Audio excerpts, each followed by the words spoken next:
So today I'm going to show you a few tips on how to use a foam roller.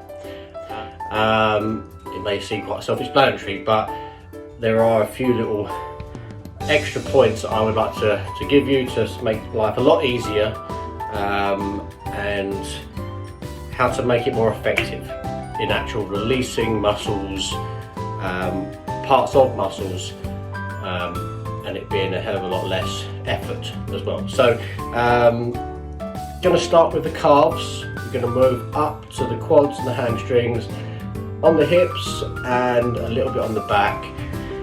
It's your foam roller, so you can use it on arms and chest if you need to. I'll let you guys have a little play around with that one, but the main groups, as I said, legs, hips, a little bit on the back, which is slightly different. Again, a few tips that you can just keep repeating for each part of the larger muscle groups. So, hope it's helpful. Enjoy! So, starting with the calves. I'll do it from this angle so you can see exactly what I'm talking about. Nice and simple. The starting point is the belly of the muscle. This leg you can see is nice and bent. I'm comfortable with my arms. I'm just relaxed. Okay, so then just little rocking backwards and forwards. I'm not trying to do big, long strokes like that. I mean, I'm sure there's some benefit to that, but in comparison to how much effort is needed to do it, I wouldn't bother. So you can really kind of concentrate on the areas that you want to release as well. So it's not always about the whole muscle, it's about certain parts of it. So the three different angles, which you can repeat that process for pretty much most of the body, is straight, so you do a little rock. In the belly of the muscle, like I said, that's a good place to start.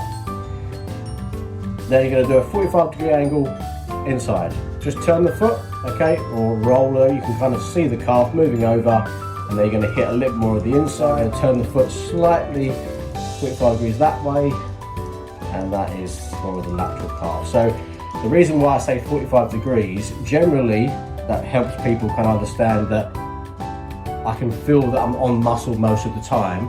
If people start to go a bit too far that way and they start rolling, you're going to hit structures that, one, feel incredibly unpleasant, and two, not really getting much out of that if you're just trying to hit the bulk of the calf. Okay, so nice and simple, straight, with a rock, through the belly muscle, inside,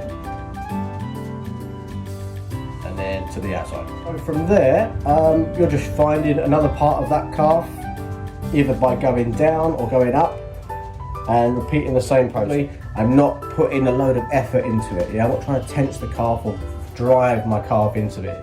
Relax it. Yeah. If that isn't doing enough, as I said earlier, some depends on the calf. It depends on the roller you're using. So if that is not enough, put the foot over that one. Okay. Keep the same angles, and then just roll with that. Okay. And again, you are trying to work up and down the calf to try and find what spots are tight. And once you do find that one there for me is quite tight, so I'm going to then turn that foot in. So I'm going to work in that angle, and I can feel, yeah, that is definitely where I want to work. Okay. Again, same thing all the way over. There we go. So that extra weight of leg pushes my muscle into that roller, and I get more of an effect out of it. So quads, nice and simple. Follow the same process as what you did with the calf. So here, one leg is just off the side, this one just on the bulk or the middle of the muscle, okay? And again, I'm doing the same thing. I'm just trying to make sure that I'm rocking just a little bit in that bulk of the muscle. Now, quads can be very tight, so that might just be enough. I'm holding my body weight up. If that is too much on the muscle, as if you're holding your body weight up because you don't want to put too much pressure on it, just relax your hips down, okay? That tends to just take the pressure off, and you can move it without it being excruciatingly painful. So that should feel just enough. If you want a bit more because of the roller, or because your quads just need that a bit more depth, then you want to try and get the body weight up, and then you can feel that go straight into the middle quite a bit more. Again, turn the foot in. Turn the foot inwards, work in that little area. Again, stand in the middle, turn the foot out, same thing in the middle. Okay. Hamstrings, okay, same thing. bulk of the muscle, okay?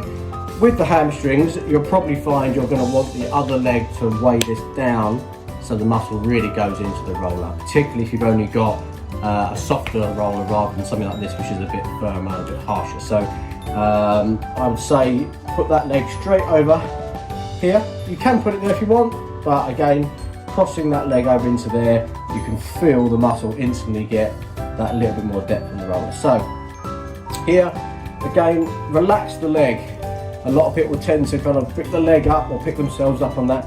Don't, just keep it where it is. It's nice and simple. If you find that it's not enough, you can kind of lean forward a little bit. That tends to get you a little more specific into the belly, a bit more depth. Again, turn the foot to that side, here, and then over into there. Okay, easy. Okay, so the hips, very simple. You can feel there is quite a bony area on the outside, okay? It's actually outside the top of the leg bone, so you're trying to work and release the muscles above it. We don't want you to work down, okay? We want to work up. So you want to make sure that you're getting the bulk of this muscle around this area, okay? So nice and simple. You can use that leg bone on the outside as a guide. So you will feel, just by even having your hand there, you can kind of feel where that leg bone is. Again, I'm completely on the side here, right? I'm not doing any angles, anything like that just yet. Again, we're going to try and use that as a guide. You're going to roll that down onto the hip there. Now, in this position, this might be enough. If this area is very tender, just above that, you'll find that that's just about all you need. If you want to actually get more depth into the muscle, you can't really feel it, you want to go down a bit more from the hand to the elbow, okay, and then you can feel exactly what you're working. Again, little rock, particularly in this area, because what you're trying to work is very short, okay? It's not long quads or hamstrings, you're just trying to work that.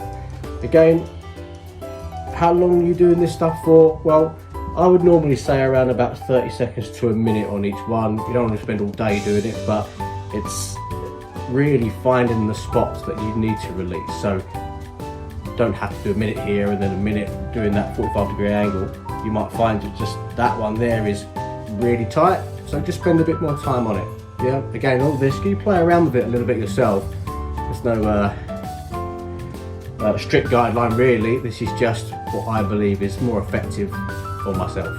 So hopefully you can follow the same. So I've done the side, I've done the 45-degree angle forward, and now I'm going to come back. You can see what I'm trying to use is the rest of my body to make it a bit more relaxing. You know, you'll see a lot of people holding up and down and doing stuff like this. Just chill out a bit, you don't have to. So here, that there. Again, if you get a bit confused about where you are, use that guide again to come back up and go, right, I need to kind of reset really. Use the outside of that leg bone, yeah, drop down slightly. I can feel that's in the load of muscle. Yeah, that's all you need to be feeling. You can feel the difference between are you on the bone or in the muscle. It's easy for all of us to know that. So here, that's good. Okay, again, you can get more if you want to. You come down, relax into here, into there.